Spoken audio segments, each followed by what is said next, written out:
The biggest mistake you can make in retirement isn't saving too little. It's taking your money out in the wrong order. If you treat your $1 million nest egg like a giant piggy bank, you could be handing over $200,000 or more to the IRS entirely by accident. Most people spend decades focusing on the accumulation phase, growing the pile as large as possible. But the exit phase, which is how you actually spend that money, is where the real math happens. Without a plan, you face two massive enemies: tax leakage and sequence of returns risk. Tax leakage happens when you pull from the wrong accounts at the wrong time, pushing yourself into a higher tax bracket. Sequence of returns risk is even scarier. It's what happens if the market drops right when you start your withdrawals, forcing you to sell your stocks at a discount and potentially draining your account years too early.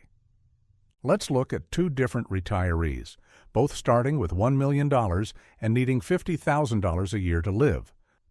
Strategy 1. The tax-blind approach. This retiree takes everything from their traditional 401k first. Because every dollar is taxed as ordinary income, they have to withdraw more just to cover the tax bill, putting them in a 22% effective tax bracket. After 15 years of moderate 6% returns, they are left with roughly $497,000. Strategy 2. The tax-smart approach. This retiree uses a layered strategy.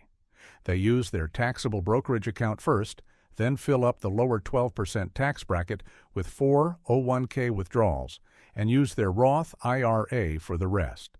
Because they reduced their tax leakage, they didn't have to sell as many shares. After that same 15-year period, they are left with $713,000. That is a $216,000 difference just from changing the order of your withdrawals. If you have a pension or Social Security, think of these as your income floor. These are your most inflexible assets because you can't turn them off once they start, and they are usually taxed as earned income. To maximize these, you want to delay Social Security as long as possible, ideally until age 70. This increases your monthly check by about 8% for every year you wait. While you wait, you can live off your taxable accounts or even do Roth conversions to move money out of your 401k while your tax bracket is low. So, which account do you tap first? Here is the general rule for maximum efficiency. Taxable accounts.